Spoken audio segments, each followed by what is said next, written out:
4 o'clock, we showed you the disturbing body cam footage of officers storming a family's home in Huron County. They tased the father, then arrested the couple, all without a warrant. Yeah, now 19 investigator Mike Mason speaks with the woman who's filed a federal lawsuit against those officers. But first, we want to warn you, some of the images in this report may be disturbing. The two officers who barged into this home were both indicted on felony assault charges, which were later dismissed.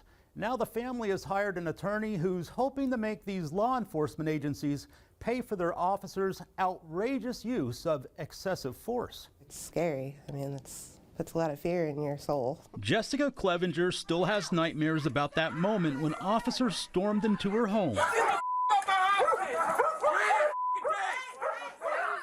My whole world was flipped upside down in a matter of 10 minutes. Now she's suing the officers and the agencies they worked for. And this was just such a violent intrusion into the home. That's what struck me. It happened on June 17th, 2022, around 3:30 in the morning. A resident of this New London trailer park called 911 to complain about his neighbor, James Perez. Huron County Deputy Noah Perry and New London Police Officer Brett Harrington respond to the call.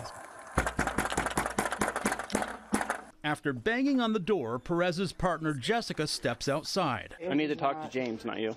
Oh, well, this is my house. Sorry, I can't help you.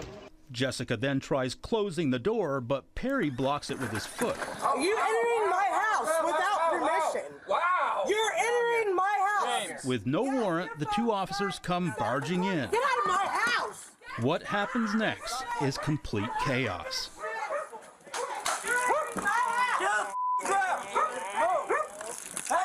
And the next thing I remember was like strings shooting over my daughter. Harrington tases Perez with not one but two electric probes. Probably upwards of, hundreds of volts. Both Perez and Jessica are then arrested. Words can't even explain how I felt that day. Jessica was later released and charges against Perez were later dismissed. Attorney Nick DiCello reviewed the incident. In this case, the video tells the story, but it was hard not to be shocked by it. DiCello filed a federal lawsuit against the officers and the agencies they worked for. This is as clear of a violation as I think I've ever seen.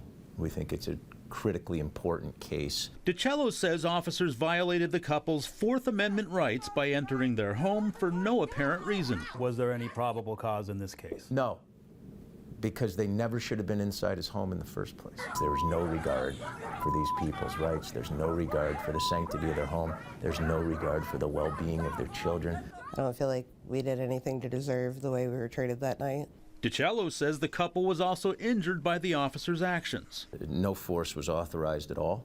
And then they pushed through, so Jess kind of gets blown back, and it was with enough force that they broke the door. Now Jessica's trying to move on. Scared, a lot of fear, anger. By leaving both the trailer and all of its bad memories behind her. Constant fear every time you see a cop. Are they coming for me? You're traumatized. Yeah, very scared. It was traumatizing. We reached out to the officers and their attorneys, but haven't heard back. They were both indicted on assault charges. Perry was also charged with criminal trespass. He was placed on probation and released this past November. Perry was also terminated in March of 2023. Charges filed against Harrington were later dismissed. He resigned from the New London Police Department and now works for the Medina Township Police Department. And they say he is a fine officer and hasn't received any discipline since he's been there. Mike Mason, 19 News.